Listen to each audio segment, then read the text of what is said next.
ቴዲ እስቲ የማረሚያ ቤት ቆይታ ምን ይመስል ነበረ? ማረሚያ ቤት በተፈጥሮ አንድ ሰው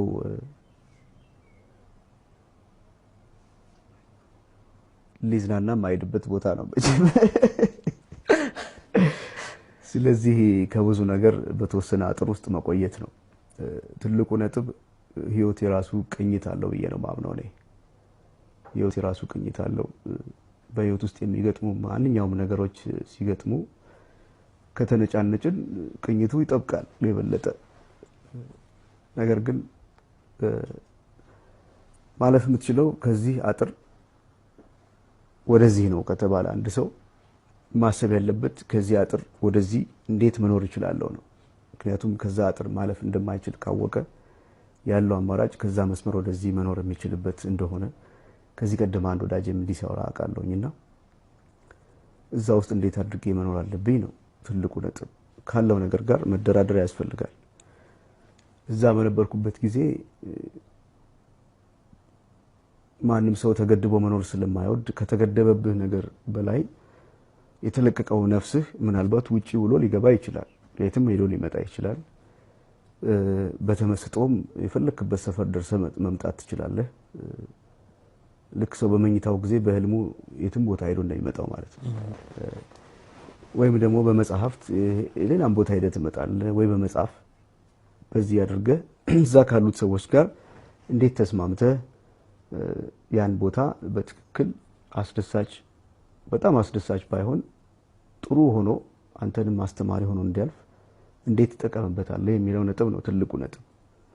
በዛ መሰረት በተቻለ መጠን ራሴን በጣም ያዘነ የተከዘ ሰው እንዳይሆን፣ ምክንያቱም በገጠሙ ነገሮች ማዘንና መተከዝ ሁሉ ጊዜ የተሰባበረ መንፈስ ይዞ መውጣትና የተሸነፈ መንፈስ ይዞ መምጣት ያስከትላል።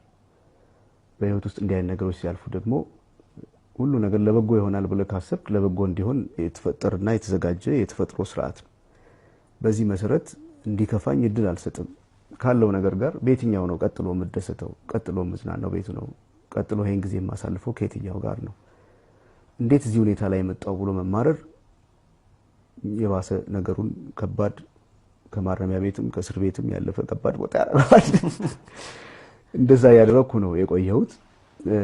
እዛ ለመግባት ከጉዳዩ ጋር ተያያዥ የነበረው ምክንያት ሰበብ ሊሆን ይችላል እንጂ ማንም ሰው ህይወቱ ለዛ ነገር አሳልፎ እንዲሰጥ ካልተፈቀደ በስተቀር እዛ ቦታ ላይ ሊመጣ አይችልም።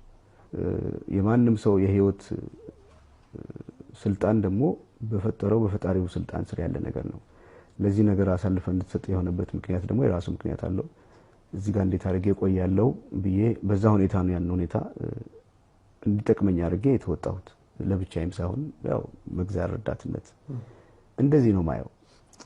ከዚህ በተለየ ለምን ታሰርኩ በዚህ ገባ የሚለው ነገር ምክንያት ነው እንጂ እዛ መቆየት ከሌለብህ እዛ መስቆይበት ምንም ምክንያት የለም። እንደዛ ነው ማየው ለኔ ለራሴ። እስቲ አሁን ደግሞ እዚህ ከእስር ቤት ወጣን በልና ቴዲ ለወደፊት እንግዲህ ሁሉም ነገር ሲያልፍ የሚመጪው ትውልድ በታሪክ ምን ተብሎ እንድትወሳ ነው አንተ የምትሻው? ምን ተብለ እንድትታወስ? የሰዎች ስሜት ይለያያል። የኔ ስሜት ግን በምንም ሁኔታ እንድታወስ ብዬ አልንቀሳቀስም። እንደውም ህይወቴ የተሞላው በማስታወስ ውስጥ ነው የተያዘው። ስለ አድዋ ማስታወስ፣ ስለ ቀደሙ ታሪካችን በማስታወስ የተጠመደ ህይወት አለኝ።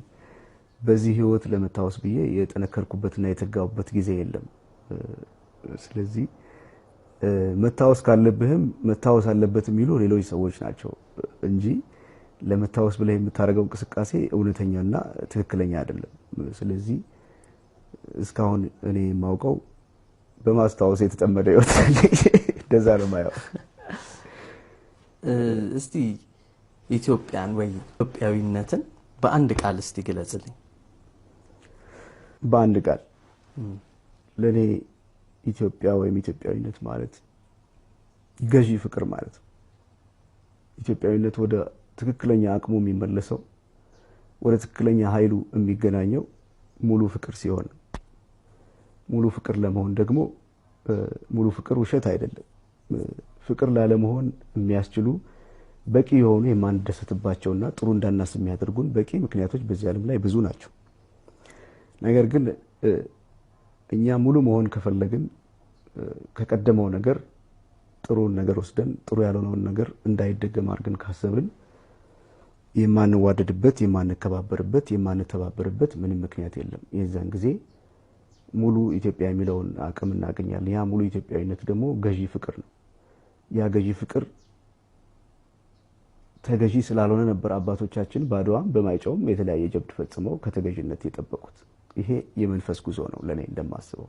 ገዢ ፍቅር ነው ስንሟላ እንደዛ ነው የምንሆነው ለኔ። እንደዛ ነው የሚገለጸው ማለት ነው።